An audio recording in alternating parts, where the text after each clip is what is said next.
ओम सजात्म स्वरूप परम गुरु शुद्ध चैतन्य स्वामी ने नमः। स्यद्वादिनय षट द्रव्य गुण पर्याय और प्रमाण का जड़ कर्म चेतन बंध का हरु कर्म के अवसान का कह कर स्वरूप यथार्थ जग का जो किया उपकार है उसके लिए जिन वाणी माँ को वंदना शतवार है, वंदना शतवार है। श्री प्रवचन सार जी ज्ञेय तत्व प्रज्ञापन की गाथा 130 में हमने देखा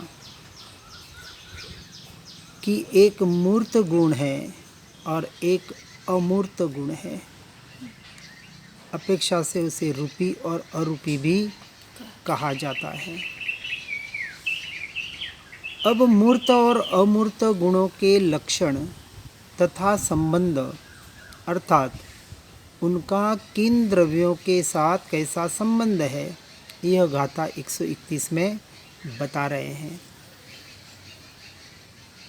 इंद्रिय ग्राह्य ऐसे मूर्त गुण पुद्गल द्रव्यात्मक अनेक प्रकार के हैं और अमूर्त द्रव्यों के गुण अमूर्त रूप जानना चाहिए। उसके विस्तार में टीका में कहा कि मूर्त गुणों का लक्षण इंद्रिय ग्राह्यत्व है, यानी इंद्रियों से जो ग्रहण होते हैं, इंद्रियों के द्वारा 5 इंद्रियां और मन के द्वारा जो जानने में आते हैं, जो ज्ञेय का विषय बनते हैं, वह मूर्त गुणों की परिभाषा में आते हैं। और अमूर्त गुणों का उससे विपरीत स्वरूप है, लक्षण है। अर्थात अमूर्त गुण इंद्रियों के द्वारा ज्ञात नहीं होते, अर्थात जानने में नहीं आते। और मूर्त गुण पुद्गल द्रव्य के हैं, क्योंकि एक पुद्गल द्रव्य ही मूर्त है, अर्थात उसकी परिभाषा आगे बताएंगे। और अमूर्त गुण शेष द्रव्यों के हैं, यानी जो 5 द्रव्य है, जीव, धर्म, अधर्म, काल और आकाश, इनके अमूर्त गुण होने से और एकमात्र पुद्गल के मूर्त गुण हैं, क्योंकि पुद्गल के अतिरिक्त शेष सभी द्रव्य अमूर्त हैं। अब पहले मूर्त ऐसे पुद्गल द्रव्य के गुण कौन से हैं? जैसे कहा कि द्रव्य गुण पर्याय, इसकी अपेक्षा से जो द्रव्य का यथार्थ निर्णय करता है, 6 द्रव्यों के स्वरूप को समझने का क्यों प्रयास करने को कहा? क्योंकि 5 द्रव्य अपेक्षा से 6 के 6 द्रव्य तत्व की अपेक्षा से मुझ आत्मा को छोड़कर उनके स्वरूप को इसलिए समझना है कि वहाँ से अपने दृष्टि को हटाना है, और स्वयं के स्वरूप को इसलिए समझना है कि वहाँ हमें स्थिर होना है, एकत्व करना है। एक नास्तिक की अपेक्षा से जहाँ से छूटना है, और एक आस्तिक की अपेक्षा से जिसमें हमें एकत्व करके स्थिर होना है। और जब तक दोनों का यथार्थ स्वरूप समझ में नहीं आएगा, तो कहाँ से छूटना है और कहाँ एकत्व करना है, इसकी यथा योग्य समझ हमें नहीं आ सकती। आज दिन तक जीव इस अज्ञान दशा की वजह से, इस स्वरूप को नहीं समझने की वजह से अपने मिथ्यात्व का ही निरंतर पोषण करते आ रहा है। धर्म के नाम पर भी कहीं न कहीं इन मन वचन काया की क्रियाओं में ही अटक कर इस संसार में भटक रहा है। अब आगे गाथा 132 में ऐसे मूर्त पुद्गल द्रव्य के गुणों को कहते हैं। कि जिसमें अनादि से जीव ने मिथ्यात्व की वजह से, अज्ञानता की वजह से, यथार्थ स्वरूप की समझ नहीं होने की वजह से इस परद्रव्य में, यानी मुख्यतः इस पुद्गल द्रव्य में, जिसे हम मन वचन काया कर्म कर्म के उदय कहते हैं, उसमें मैं मेरापना करके निरंतर कर्मों का बंध करके संसार का परिभ्रमण व्यवहार की अपेक्षा से कर रहा है। अब वहाँ से जिसे छूटना है उसके लिए इस बात को समझने की ज़रूरत है। समझना है, कुछ भी याद करने की ज़रूरत नहीं है। समझ के समाना है, यानी परद्रव्य प्रभावों से छूटकर अपने स्वरूप में समाने की बात बताई जा रही है। वर्ण रस गंध और स्पर्श गुण सूक्ष्म से लेकर पृथ्वी पर्यंत के सर्व पुद्गल के होते हैं। जो विविध प्रकार का शब्द है वह पुद्गल अर्थात पौद्गलिक पर्याय ही है। यानी वर्ण रस गंध स्पर्श और शब्द जो 5 इंद्रियों के द्वारा हम ग्रहण कर रहे हैं और जिसमें हमने मैं मेरापना कर रखा है। अब उसकी टीका में अमृत चंद्राचार्य जी कहते हैं कि स्पर्श रस गंध और वर्ण इंद्रिय ग्राह्य है क्योंकि वे इंद्रियों के विषय है। जैसे चमड़ी स्पर्शेंद्रिय, फिर दूसरी इंद्रिय आई रसनेन्द्रिय, फिर तीसरी आई घ्राणेन्द्रिय जिसको गंध कहते हैं, फिर चौथी इंद्रिय आई आँख चक्षुन्द्रिय जिससे हम वर्ण को रूप को वर्ण को जानते हैं, और 5वां इंद्रिय है कर्णेन्द्रिय जिससे हम शब्द सुनते हैं। और इन 5 इंद्रियों के साथ साथ छठा छुपी हुई इंद्रिय जिसे हम मन कहते हैं, ये सारे पुद्गल के परिणाम मात्र हैं।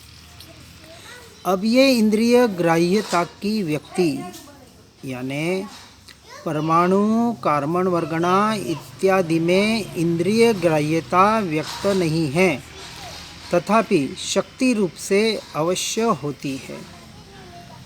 जैसे कहा कि 5 इंद्रियां, इनके द्वारा तो सब जानने में आ रहा है, लेकिन जो सूक्ष्म से सूक्ष्म परमाणु है जिसे हम पुद्गल की वर्गणाएं कहते हैं, ऐसे 8 प्रकार की वर्गणा, मनोवर्गणा, भाषा वर्गणा, औदारिक वर्गणा, कार्बन वर्गणा इत्यादि, ये जो वर्गणा कहते हैं, जैसे कर्म आ रहे हैं और जा रहे हैं लेकिन किसी भी के दृष्टि में नहीं आ रहे, वो इंद्रियों का विषय भले न बन रहे हों, फिर भी उनकी इंद्रिय ग्राह्यता व्यक्त नहीं है, तथापि शक्ति रूप से वह अवश्य पुद्गल रूप ही है।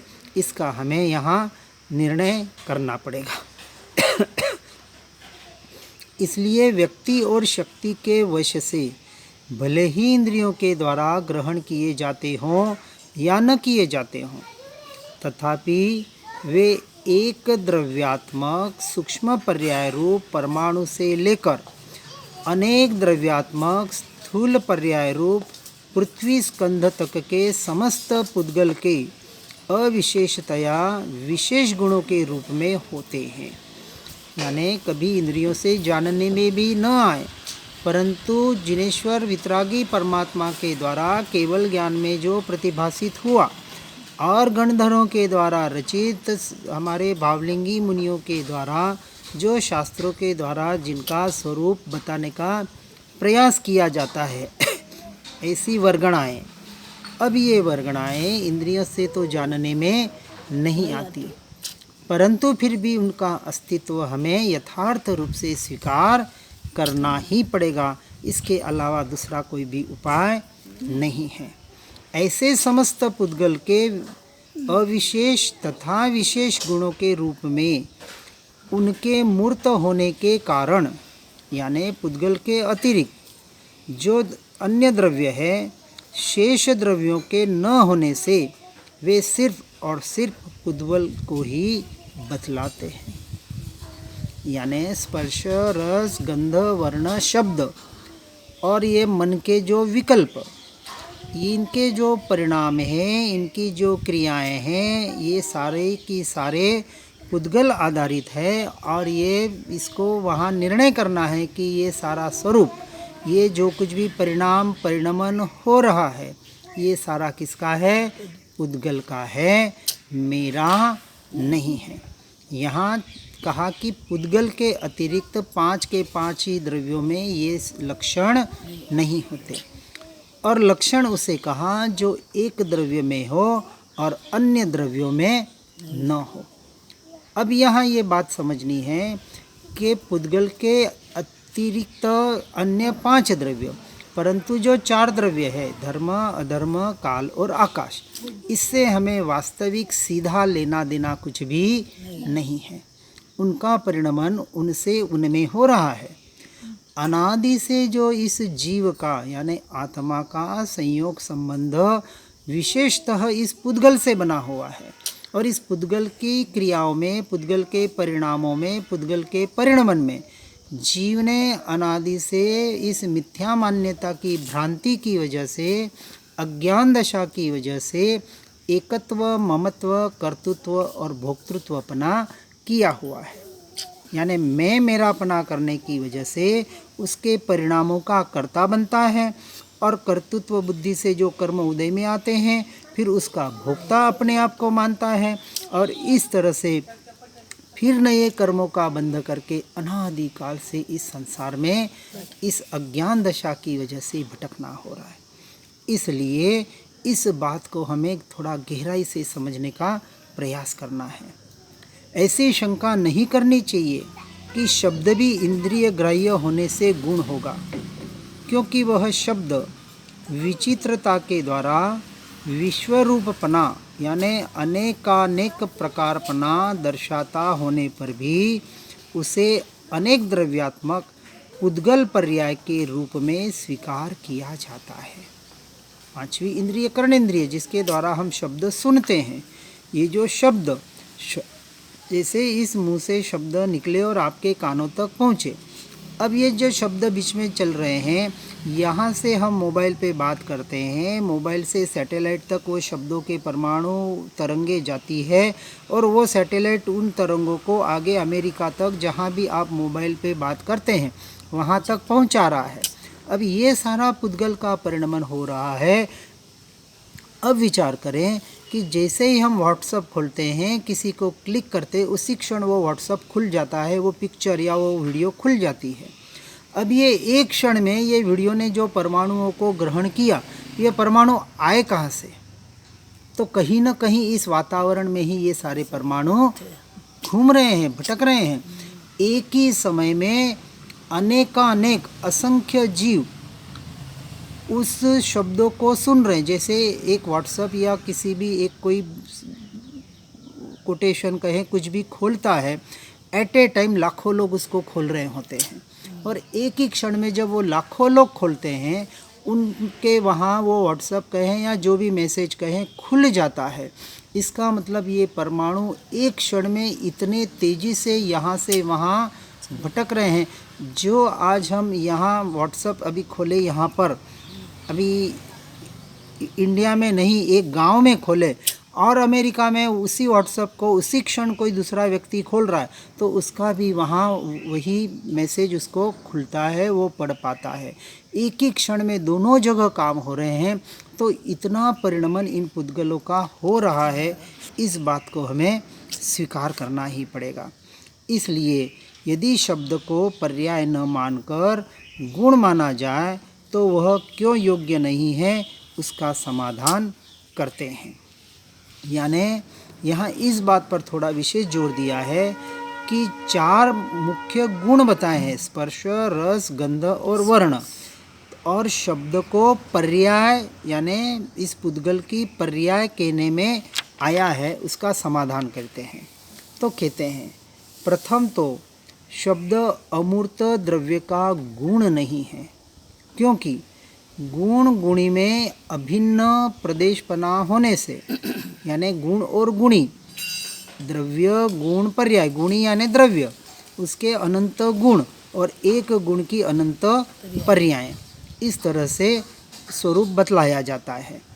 अब यहाँ कह रहे हैं कि गुण गुणी में अभिन्न प्रदेशपना होने से, एक वेदन से वेद्य होने से, यानी एक ज्ञान से ज्ञात होने योग्य। यहाँ थोड़ा विस्तार से बता रहे हैं कि नैयायिक शब्द को आकाश का गुण मानते हैं, किंतु यह मान्यता अप्रमाण है। गुण गुणी के प्रदेश अभिन्न होते हैं, इसलिए जिस इंद्रिय से गुण ज्ञात होता है उसी से गुणी भी ज्ञात होना चाहिए। शब्द कर्णेंद्रिय से जाना जाता है, इसलिए आकाश भी कर्णेंद्रिय से ज्ञात होना चाहिए, किंतु वह तो किसी भी इंद्रिय से ज्ञात होता नहीं, इसलिए शब्द आकाश आदि अमूर्तिक द्रव्यों का गुण नहीं है। इस प्रकार से इसका विस्तार यहाँ बताने का प्रयास किया गया है। पर्याय के लक्षण द्वारा गुण का लक्षण उत्थापित होने से शब्द मूर्त द्रव्य का गुण भी नहीं है। अब शब्द को जो 4 गुण बताए उसमें शब्द को सीधा गुण न बताते हुए पुद्गल की पर्याय बताने का प्रयास किया जा रहा है। अब यहाँ कह रहे हैं कि पर्याय का लक्षण कदाचित कपना यानी अनित्यपना है और गुण का लक्षण नित्यपना है। यानी जैसे द्रव्य नित्य है वैसे ही उस द्रव्य के जो गुण हैं वह भी कैसे होते हैं, नित्य होती है, और पर्याय अनित्य होती है। यानी एक क्षण में, एक समय में उत्पाद होती है और एक समय में व्यय होती है। ऐसे उत्पाद व्यय रूप जो परिणाम है उसे पर्याय कहा गया, और इस अपेक्षा से पर्याय को अनित्य कहा गया। परंतु गुण और गुणी इसका व्यवहार की अपेक्षा से भले भेद हो, भले अनंत गुण कहें, एक एक गुण का अपनी अपनी क्रिया है, अपना अपना कार्य है, एक गुण दूसरे गुण का कार्य कर नहीं सकता, इस अपेक्षा से उनमें भेद है। भेद होते हुए भी जो अभेद है ऐसे गुण, और ऐसे गुण जो अपने द्रव्य से भी अभेद है, और परंतु उस गुणों की उत्पाद होने वाली पर्याय जो हर समय में उत्पाद और व्यय हो रही है, तो अनंत गुणों की अनंत पर्यायें एक समय में उत्पाद होकर व्यय होती है। इस अपेक्षा से उसे अनित्य कहा है। इसलिए अनित्यपने से नित्यपने के उत्थापित होने से, अर्थात शब्द कभी कभी ही होता है और नित्य नहीं है, इसलिए शब्द वह गुण यहाँ नहीं स्वीकार किया गया है। जो वहाँ नित्यपना है वह उसे यानी शब्द को उत्पन्न करने वाले पुद्गलों का और उनके स्पर्शादिक गुणों का ही, यानी शब्द पर्याय का नहीं, इस प्रकार अति दृढ़तापूर्वक ग्रहण करना चाहिए। अब ये जो पुद्गलों का परिणमन बताया, 4 गुण और 5वां शब्द यानी कर्णेंद्रिय के द्वारा जो ग्रहण किए जाते हैं, ऐसे शब्द नित्य में न गिनकर उसे अनित्य की गिनती में यहाँ बताने का प्रयास किया गया है। और इसलिए आगे बताते हैं, यदि शब्द पुद्गल की पर्याय हो तो वह पृथ्वी स्कंद की भांति स्पर्शन आदि इंद्रियों का विषय होना चाहिए। अर्थात जैसे पृथ्वी स्कंद रूप पुद्गल पर्याय सर्व इंद्रियों से ज्ञात होती है, यानी चारों इंद्रियों से स्पर्श, वर्ण, रस और गंध से ग्राह्य होती है, उसी प्रकार शब्द रूप पुद्गल पर्याय भी सभी इंद्रियों से ज्ञात होनी चाहिए, और वो होती नहीं है। ऐसा तर्क किया जाए तो ऐसा भी नहीं है, क्योंकि पानी पुद्गल की पर्याय होने पर भी घ्राणेन्द्रिय का विषय नहीं है, अग्नि पुद्गल की पर्याय होने पर भी घ्राणेन्द्रिय तथा रसनेन्द्रिय का विषय नहीं है, और वायु पुद्गल की पर्याय होने पर भी घ्राण, रसना तथा चक्षु इंद्रिय का विषय नहीं है। और ऐसा भी नहीं है कि पानी गंध रहित है इसलिए नाक से अग्राह्य है, अग्नि गंध तथा रस रहित है इसलिए नाक तथा जीभ से अग्राह्य है, और वायु गंध, रस तथा वर्ण रहित है इसलिए नाक, जीभ तथा आँखों से अग्राह्य है। ऐसा है नहीं, क्योंकि यदि पुद्गल के परमाणु है, पुद्गल का परिणाम है, तो पुद्गल को कहा कि स्पर्श, वर्ण, रस और गंध होता ही होता है।